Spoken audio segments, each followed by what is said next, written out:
Welcome to What's Happening, the podcast where we discuss real world issues and how to create change. I'm your host, Bless from WattWorksWorks, and today we're diving deep into what affects thousands of Filipinos access to electricity in Mindanao. Energy is something we take for granted, but in rural areas of Mindanao, having stable electricity is still a struggle. That's why we focus on SDG 7, which aims for affordable, reliable, and sustainable energy for all. Joining me today are four incredible guests: Paul, Haley, Yuriko, and Taj. Welcome, guys. Good evening. Good Good evening. evening. It's a pleasure to be here. Hi.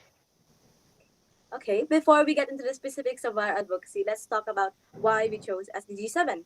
Paul, can you care to explain why this goal is so important? Sure.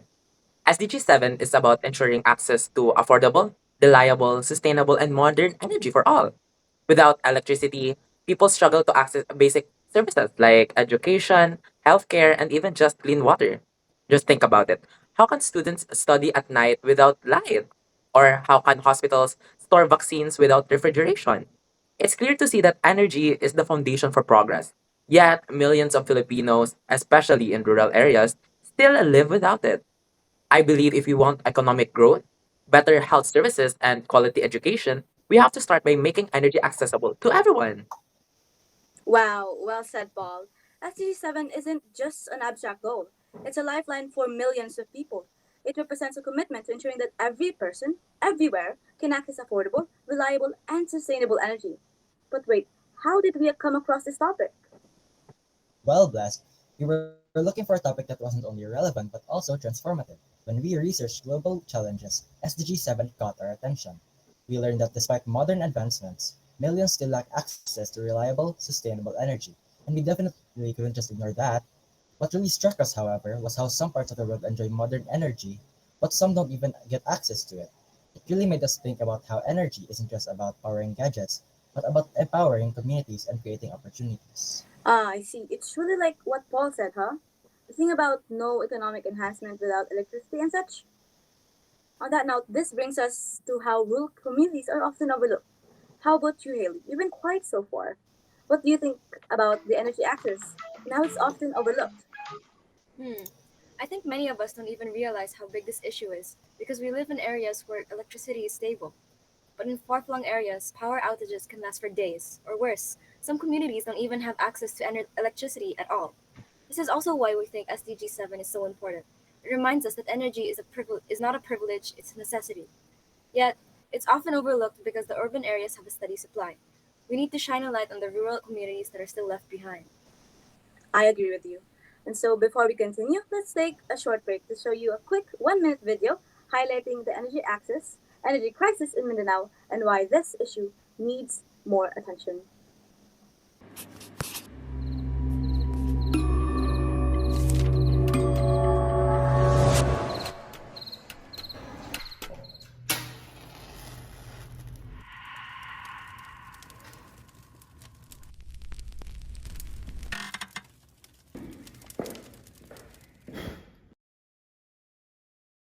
For many students in rural communities, electricity is not just light, but it is hope.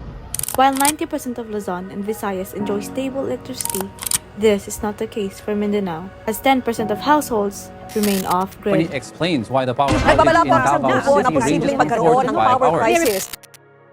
Among the regions of Mindanao, Guam has the most alarming energy statistics, with only 45% having access to electricity. This doesn't have to be our reality. Solutions exist. Solar power, microgrids, sustainable energy initiatives that can bring lasting change. We need action from our leaders, investments in renewable energy, and policies that prioritize the most underserved communities. And we need you to be part of this change. Don't wait for the candles to burn out. Be the spark. Hindi sapat ang kandila. Oras na para sindihan ng totoong liwanag.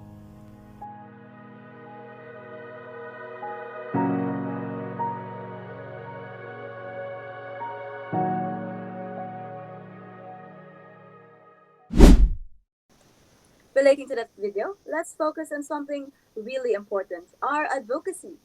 We're not just here to talk about the problem, we also want to be a part of the solution. So, how can we students make a difference in rural communities who struggle with the lack of access of electricity?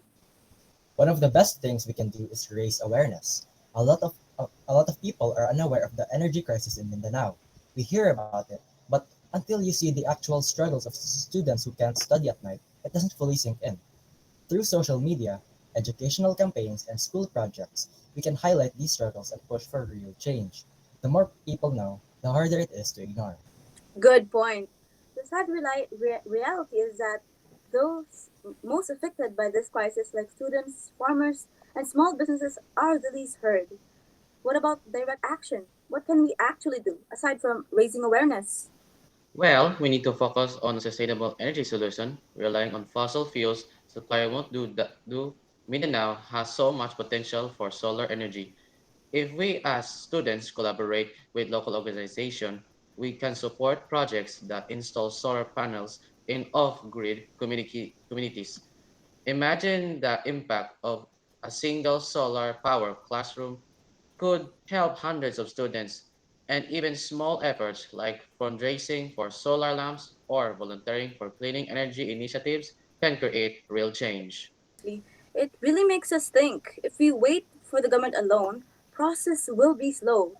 But if we as young advocates push for these changes, we can actually make a difference. Yuriko, do you think students like us can influence policies? Yeah, history shows that youth led movements have changed policies before. Think about climate change activism. Young people around the world have influenced governments to act. If we use our voices, if we keep raising this issue and pushing for discussions, we can make SDG 7 a priority. Change starts with people who care enough to speak up. And that's why we're here today. This advocacy is about more than just electricity. It's about empowering communities. It's about ensuring that no student has to study by candlelight and no hospital has to shut down during a power outage. SDG 7 is about making clean and affordable energy accessible to everyone. And that's why we're pushing for this change. All right, it's time to take a quick break. All that info dump must have gotten everyone quite bored. Haley, we're playing a game called What's Right? I'll say a statement, and you have to guess if it's true or false in 5 seconds. So, first question is going to Paul. Which one of these fruits can generate electricity? A. Cotton fruit. B. Dragon fruit. C. Grapefruit. And D. Jackfruit. You have 5 seconds.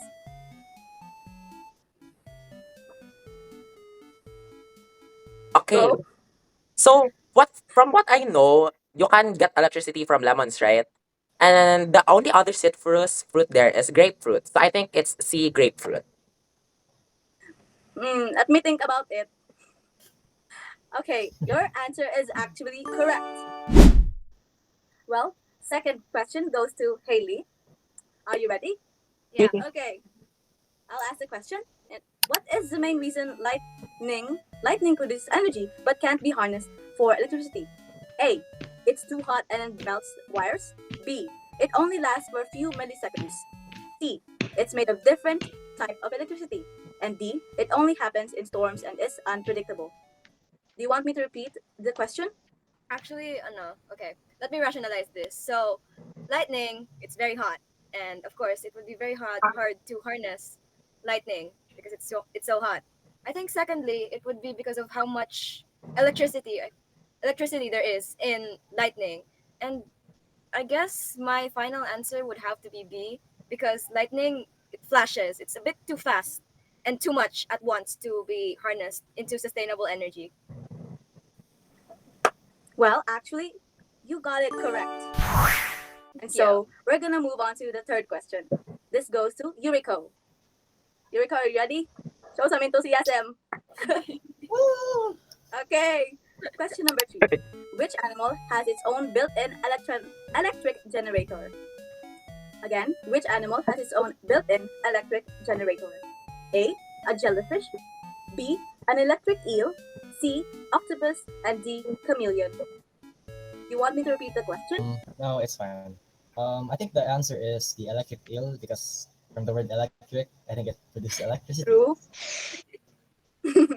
Okay, you actually got that right. Moving on to the fourth question. This will go to Taj. Taj, are you ready? Okay. Okay, Right, the same number thing. 4. Which country was the first to power an entire city using hydropower? A. Brazil. B. Canada. C. United States. And D. Norway. Well, I think I pick US, United States, because they're so rich and lots of True. windmills. True. Have you been to a US? How would you know? Oh, wow. Because I entered in California last Okay. year. Wow. True. Okay, But that makes okay. Mm. sense.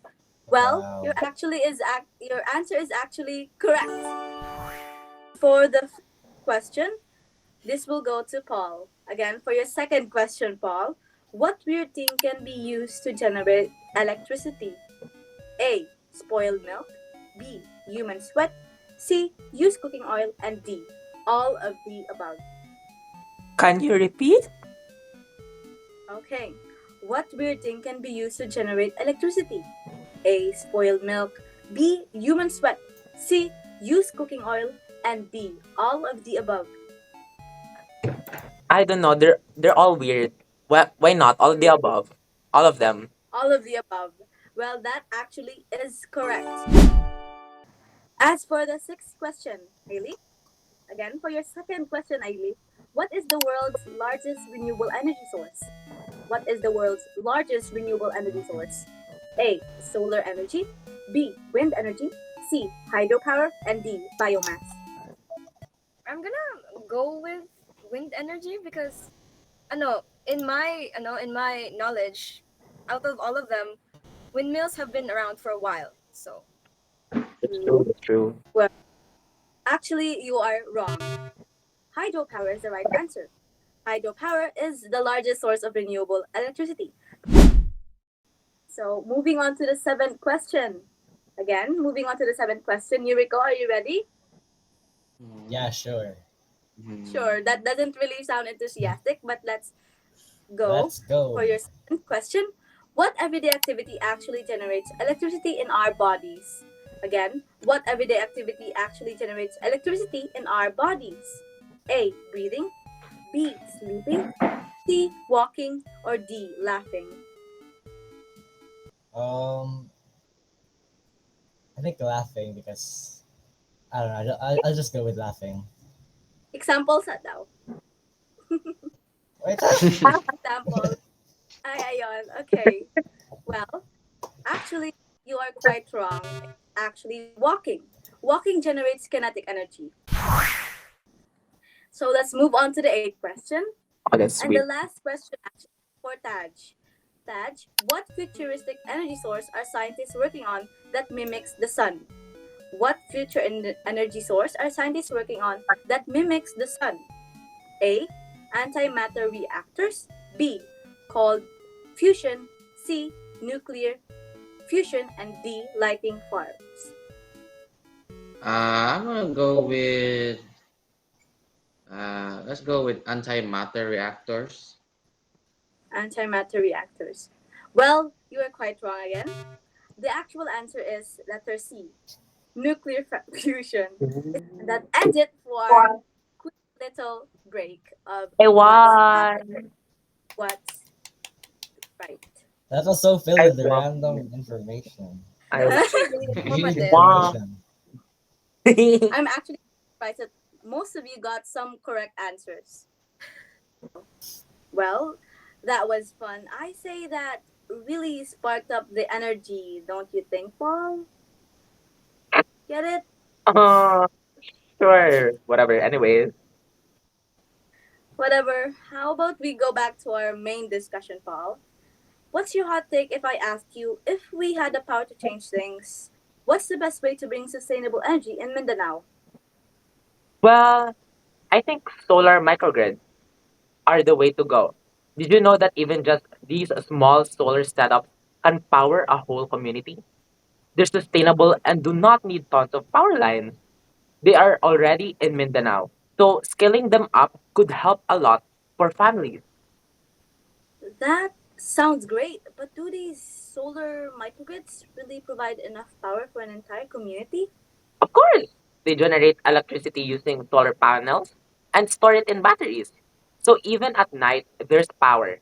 Plus, they're easier to maintain, so communities manage them without relying on the government. That's so cool, but solar is not the only option, right? Yuriko, you've mentioned community led energy projects before. How do you think we can make that happen? Well, I really believe in community-owned renewable energy projects. Instead of relying on big companies, local groups can run their own solar or wind farms. This way, the community keeps control and profits. Places like Bangladesh are already doing this and lighting up millions of homes. If we set something similar in Mindanao, rural areas wouldn't have to wait on the government. That's a smart move, but let's be honest, it takes a lot of money. How do we fund these projects? Hmm. Of course, there are a lot of solutions for that. The government, private investors, and even just the people can help. If we offer tax breaks and incentives for clean energy, businesses would be happy to invest. Even just students like us can do fundraisers to help provide solar panels for schools in rural areas. Every little bit helps. Yeah, that's actually really inspiring. And it makes me think, why hasn't renewable energy been prioritized in these areas? Mindanao has so many natural resources, yet rural communities are still in the dark. Well, for me, I think there are some factors. First is that infrastructure. Many rural areas are too far from main power grids, and extending transmission lines is expensive. Second is politics. Energy distribution in the Philippines is complicated. A private companies influence a lot of the decision making. And third, investment. Renewable energy requires funding. And unfortunately, rural communities are not the priority. It's so frustrating because these communities need electricity the most. For me, it really hits home that rural electrification isn't just a project, it's a way to uplift entire communities. It's not just about lights turning on, it's about students having the chance to study at night and small businesses being able to grow. It's a total game changer. That's a nice take, Blessed. And that's why we're all about raising awareness. The more people understand how powerful electrification can be for rural areas, the more investment and action we'll see. It really is in our hands to make a change. And that's why we're doing this to get the word out. We might not have all the answers, but as students, we can start the conversation, spread the message, and get others involved. Together, we can make rural electrification happen. Yeah, it all starts with awareness. Every little action adds up, and we are all part of that change. Indeed, I agree. Well, that's it for today's episode of What's Happening. Huge thanks to Paul, Haley, Yuriko, and Taj for sharing their insights. And of course, thank you for listening. If this conversation resonated with you, share it, talk about it, and let's push for a better energy solutions in Mindanao. Until next time, stay curious, stay informed, and let's keep working toward a brighter future. See you in the next episode. Bye! Bye bye.